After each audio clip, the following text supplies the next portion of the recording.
Friends, welcome back to Vishmiya குடில். இன்னைக்கு வந்து ஒரு vlog ஸ்டைல் வீடியோ தான் நம்ம பார்க்க போகிறோம். என்ன இடம்லாம் சேஞ்ச் ஆகிருக்கே அப்படின்னு நீங்கள் வந்து நினைக்கிறது எனக்கு தெரியுது.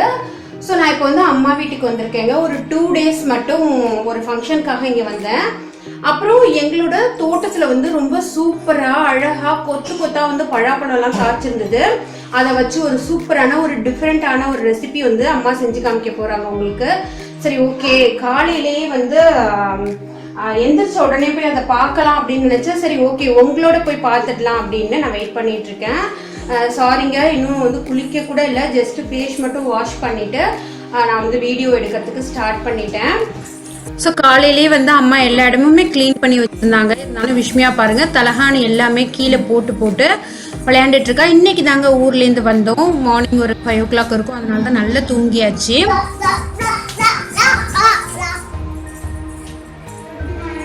ஒரே சந்தோஷம் அவளுக்கு. ஸோ இன்றைக்கி வந்து ஃப்ரைடே, அதனால் வந்து வீட்டில் விளக்கெல்லாம் ஏற்றிடுவாங்க காலையிலேயே. இவங்க வந்து சாமி கும்பிட்டுட்ருக்காங்களாம். அவளுக்கு அங்கே தனியாகவே இருந்துட்டு எப்போதுமே இங்கே அம்மா வீட்டுக்கு வந்துட்டோன்னா ரொம்ப குஷி ஆகிடுவா. சாப்பிடக்கூட மாட்டான், ஆனால் பார்க்கறதுக்கு ரொம்ப பிரிஸ்காக, ரொம்ப ஆக்டிவாக, ரொம்ப நல்லா இருப்பான். எடுத்துகிட்டு வாங்க.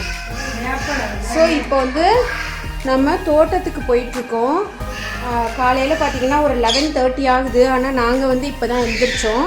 ஸோ வாங்க போய் காமிக்கிறேன். குட்டிமா வரியா?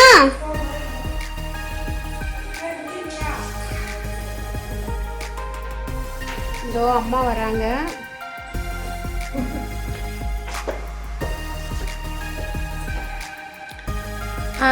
நல்லா இப்போ பார்த்தீங்கன்னா இந்த கொல்லம் தான் இங்கெல்லாம் சொல்லுவாங்க. நான் உங்களுக்கு எல்லாருக்கும் புரியணும்னு தோட்டம் அப்படின்னு சொன்னேன். நல்ல கருவேப்பிலெல்லாம் வந்து ஃபுல்லும் பெரிய மரமாக இருந்தது, அதெல்லாம் நல்லா வெட்டிட்டு இந்த மாதிரி வச்சுருக்காங்க. ஸோ இப்போ நல்லா துளுத்து வந்திருக்கு. அடுத்தது எங்களுக்கே தெரியாது, அப்பா வந்து எனக்கு சொன்னாங்க ஒரு 15 நாள் முன்னாடி ஃபோன் பண்ணி, இந்த மாதிரி நம்ம வீட்டில் பழாப்பழம் காய்ச்சிருக்கு அப்படின்னு சொல்லிட்டு, சரி பார்க்கலாம் அப்படின்னு சொல்லி வந்தேன். இப்போ தாங்க எல்லாமே வந்து அந்த கொஞ்சம் பெருசாகிற ஸ்டேஜ். இதில் வந்து பார்த்தீங்கன்னா அம்மா பழாமோஸ் அப்படின்னு சொல்லிட்டு ஒரு ரெசிபி வந்து உங்களுக்கு செஞ்சு காமிக்க போகிறாங்க. இதிலே பழாக்காய் குழம்பு அப்படின்னு கூட நிறைய வந்து செய்யலாம். நான் வந்து இதை ஃபர்ஸ்ட் டைம் சாப்பிட போகிறேன். சரி, உங்களுக்கும் அதை ஷூட் பண்ணி போடலாம் அப்படின்னு சொல்லிட்டு தான் வந்து இப்போ ஷூட் பண்ண போகிறேன்னா, அதில் வந்து ரொம்ப பெருசாக இல்லாமல் நார்மலாக ரொம்ப சின்னதும் இருக்கக்கூடாது, கொஞ்சம் ஓரளவுக்கு. இப்போ அம்மா வந்து பறித்து காமிப்பாங்க பாருங்கள், அந்த மாதிரி எதை பறிக்கிறது அப்படின்னு சொல்லி பார்த்துட்ருக்காங்க. அதை பறிச்சுட்டு அதில் தான் வந்து இன்றைக்கி செய்ய போகிறாங்க. எங்களோட அந்த கொல்லை வந்து கொஞ்சம் நல்ல பெருசாகவே இருக்கும், ஆனால் ரொம்ப அகலம் இருக்காது. ஸோ இதை பறித்த உடனே இதுலேருந்து நிறைய அந்த பால் வந்துகிட்டே இருக்கும். ஸோ உடனே வீட்டில் எடுத்துகிட்டு போகாமல் கொஞ்சம் நேரம் ஒரு 1 hour வந்து வெளியிலே வச்சுட்டோன்னா அந்த பால் எல்லாமே வந்து வடிஞ்சிடுங்க. இது வந்து ஒன்று செஞ்சோன்னா ஒரு 5 பேர் வந்து தாராளமாக சாப்பிடலாம். இப்போ பால் வடியறதுக்காக வச்சுருக்காங்க.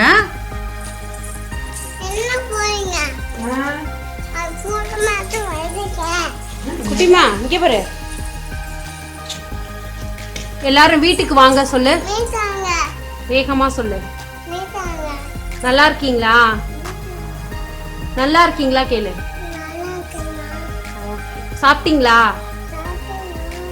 இங்க பார்த்து கேளு. Okay, I love you all சொல்லு. ஓகே, தேங்க் யூ ஆன்ட்டி, பாய் சொல்லு. இங்க பார்த்து சொல்லு. ஃபஸ்ட்டு இந்த மாதிரி க்யூப்ஸ் மாதிரி வந்து கட் பண்ணிக்கிட்டாங்க. ரொம்ப சின்னதாகவும் நீங்கள் கட் பண்ண வேண்டாம். இந்த மாதிரி குட்டி குட்டியாக அதோட ஸ்கின்னை மட்டும் பீல் பண்ணிவிட்டு சின்ன சின்னதாக கட் பண்ணி தண்ணியில் போட்டிருக்காங்க. நீங்கள் தயிரில் கூட போடலாங்க, ஏன்னா அதோட கலர் வந்து சேஞ்ச் ஆகிடும். அதனால் வந்து நீங்கள் தயிர் தண்ணி எது வேணாலும் போட்டுக்கலாம். இதை பார்த்தீங்கன்னா குக்கரில் வந்து ஒரு 2 விசில் வச்சு இந்த மாதிரி சாஃப்டாக வேக வச்சு எடுத்துட்டாங்க. ஏன்னா கொஞ்சம் ஹார்டாக இருக்கும், இந்த மாதிரி உடையிற மாதிரி வேக வச்சு எடுத்துக்கணும். இதுக்கு தேவையான மசாலா அப்படின்னு பார்த்தீங்கன்னா கொஞ்சோண்டு வந்து மல்லித்தூள், மிளகாய்த்தூள், உப்பு, அப்புறம் வந்து கொஞ்சோண்டு சோம்புத்தூள் வந்து எடுத்து வச்சுருக்காங்க. வெங்காயம், தக்காளி, கருவேப்பிலை, கொத்தமல்லி, கொஞ்சோண்டு பூண்டு, தேங்காய் வந்து நீங்கள் பெருஞ்சீரக பவுடராக போட்டிங்கன்னா இதில் சேர்க்க வேண்டாம். சப்போஸ் நீங்கள் பெருஞ்சீரக பவுடர் போடலைன்னா தேங்காயோட பெருஞ்சீரகம் சேர்த்து அரைச்சி வச்சுக்கலாம். இப்போ வந்து ஒரு எண்ணெய் சட்டியில் எண்ணெய் வச்சுட்டு அதனால எண்ணெய் காயட்டும். காஞ்சதுக்கு அப்புறமா பட்டை, கிராம்பு இதெல்லாம் போட்டு நல்லா வந்து அது பொரியட்டும். பொரிஞ்சதுக்கு அப்புறமா நம்ம எடுத்து வச்சிருக்கிற அந்த வெங்காயம் அதை நல்லா வந்து வதக்கிக்கணும். டிரான்ஸ்பரண்டா ஆகுற அளவுக்கு வதக்கிக்கோங்க. அந்த பூண்டை வந்து டைரக்டா போடாம தட்டி போடலான்னு சொல்லி தட்டிட்டு இருக்காங்க. ஸோ அந்த பூண்டையும் இந்த வெங்காயத்தோடையே போட்டு நல்லா வதக்கிக்கணும், அதோட பச்சை வாசம் போகிற அளவுக்கு. இது வந்து நான் ஃபர்ஸ்ட் டைம் சாப்பிட்றேன்னு முன்னாடியே சொல்லியிருந்தேன். தக்காளி போட்டு கொஞ்சம் வதக்கிக்கணும். நிறைய சாப்பிட்டுக்கிட்டே இருக்கணும் மாதிரி தோணுதுங்க. அவ்வளோ டேஸ்ட் நல்லா இருந்தது. அதுவும் வந்து டைரெக்டாக மரத்துலேருந்து பறித்து உடனே செஞ்ச உடனே அதோட டேஸ்ட் வந்து ரொம்ப அபாரமாக இருந்தது. இப்போ வந்து அந்த நம்ம சேர்க்க வேண்டிய மிளகாய்த்தூள், மஞ்சத்தூள், அதுக்கப்புறமா மல்லித்தூள், சோம்புத்தூள் எல்லாமே வந்து சேர்த்துடுறாங்க. இதிலே சேர்த்துட்டு நல்லா வதக்கிக்கணும்.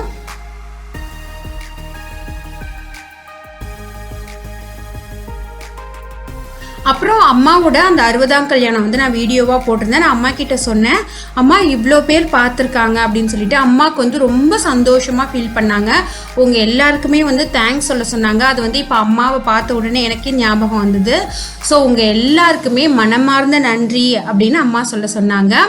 இப்போ வந்து நம்ம இதெல்லாம் வதக்குனதுக்கு அப்புறமா அதில் தேங்காய் அரைச்சி வச்சுருக்கோம்ல, அதை போட்டுட்டு மேலேயே கருவேப்பிலை, கொத்தமல்லி எல்லாம் போட்டு நம்ம 2 விசில் நல்லா வேக வச்சுருக்கோம். அந்த பழம்ல காயை அதையும் இதிலேயே போட்டு நல்லா அடுப்பு சிம்லேயே வச்சு நல்லா மூடி போட்டு தண்ணி சுண்டுற அளவுக்கு வந்து நீங்கள் வதக்கிக்கலாம். இதை வந்து நீங்கள் கொஞ்சம் செமி கிரேவி மாதிரியும் பண்ணிக்கலாம், இன்னும் டீப்பாக கூட நீங்கள் ஃப்ரை பண்ணிக்கலாம். பட் இந்த ஸ்டேஜில் செய்கிற இது வந்து தயிர் சாதம், சாம்பார் சாதம், ரசம் சாதம் எல்லாத்துக்குமே ரொம்ப அருமையாக இருக்குங்க. அந்த பழாப்பழம் அப்படிங்கிறதுனால ஒரு லைட்டான ஒரு ஸ்வீட் டேஸ்ட் இருந்தது. அது வந்து ரொம்ப நல்லா இருந்தது. ஸோ நாங்கள்லாம் சாப்பிட்டு முடிச்சதுக்கப்புறமா எனக்கு வந்து எங்கள் வீட்டில் ஒரு பிடிச்ச ஒரு பொருள்னு பார்த்தீங்கன்னா இந்த ஆட்டுக்கல், சில பேர் கொடக்கல் அப்படின்லாம் சொல்லுவாங்க. இது வந்து ஒரு 25 வருஷத்துக்கு முன்னாடி டெல்லியிலேருந்து ஒருத்தவங்க கிட்ட சொல்லி வாங்கிட்டு வந்தது. இது வந்து எனக்கு ரொம்ப ரொம்ப பிடிக்கும். இது உங்களோட ஷேர் பண்ணிக்கணும்னு தோணுது. இவ்வளோ அழகாக ஃபினிஷிங்கோடு வந்து நான் வேறு எங்கேயும் பார்த்ததில்லை. இப்போ மேபி நிறைய கடைகளில் வந்திருக்கலாம். 25 வருஷம் ஆனாலும் எவ்வளோ அழகாக மெயின்டைன் பண்ணியிருக்காங்க பாருங்கள். அது வந்து நம்ம எந்த இடத்துல வேணாலும் நம்ம நவுத்தி மூவ் பண்ணி வச்சுக்கலாம். அதை சுற்றி கூட விடலாம். நீங்கள் ரொம்ப நல்லாயிருக்கும். பெரிய கிச்சனாக இருக்கிறப்ப நம்ம வந்து கிச்சன்லேயே வச்சுக்கலாம். அம்மா வந்து அடைக்கி அரைக்கிறது, அப்புறம் கொஞ்சம் பேர் வந்துட்டாங்கன்னா சட்னிக்கு அரைக்கிறது, அவங்க ஃப்ரீயாக இருக்கிற டயத்துலலாம் மேக்ஸிமம் அம்மி கொடக்கல்ல தான் வந்து சட்னி அரைப்பாங்க. ஸோ அதோட டேஸ்ட்டே ரொம்ப நல்லாயிருக்கும் அப்படின்னு சொல்லுவாங்க. இன்னொன்று கொஞ்சம் பேராக இருந்தால் அம்மியில் அரைப்பாங்க. கொஞ்சம் நிறைய பேர் வந்துட்டாங்க, கொஞ்சம் ஃப்ரீ டைம் இருக்குது அப்படின்னா கண்டிப்பாக இந்த கொடக்கல்ல தான் அரைப்பாங்க. ரொம்ப ரொம்ப நல்லா இருக்குங்க. எனக்கு இது உங்களோட ஷேர் பண்ணிக்கணும்னு தோணுது.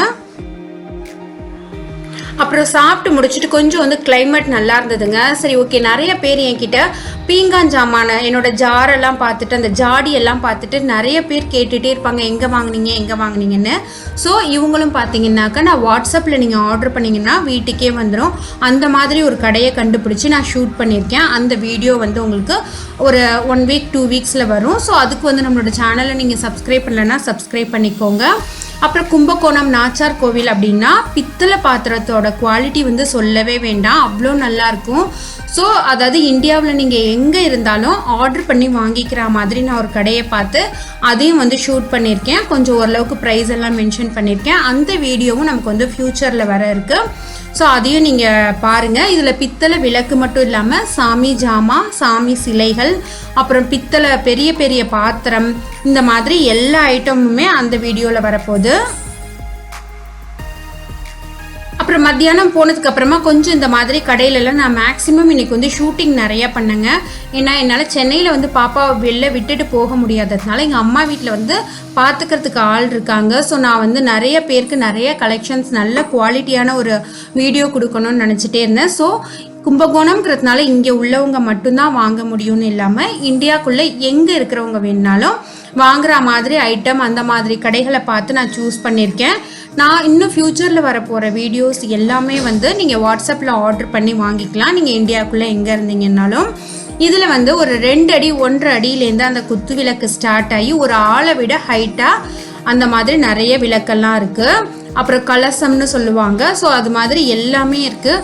அவங்க என்கிட்ட நான் வந்து சொன்னது, இந்த மாதிரி நீங்கள் ஆர்டர் அனுப்புவீங்கன்னா நாங்கள் வந்து ஷிப்பில் கூட அனுப்பியிருக்கோம். கொழும்புக்கு வந்து ஒரு 300 கிலோ மணி வந்து இப்போ தான் அனுப்பணும் அப்படின்னு சொன்னாங்க. எனக்கு ரொம்ப சந்தோஷமாக இருந்தது. ஓகே, நம்ம வீடியோ யாராவது பார்த்தாங்கன்னா ஏதாவது ப்ராடக்ட் பிடிச்சிருந்ததுன்னா அதை ஃபோட்டோ எடுத்து அவங்க வந்து வாட்ஸ்அப் பண்ணி வாங்கிக்கலாம் அப்படின்னு ஒரு கொஞ்சம் சாட்டிஸ்ஃபேக்ஷனாக இருந்தது. அதனால தான் வந்து இந்த கடையை நான் சூஸ் பண்ணேன்.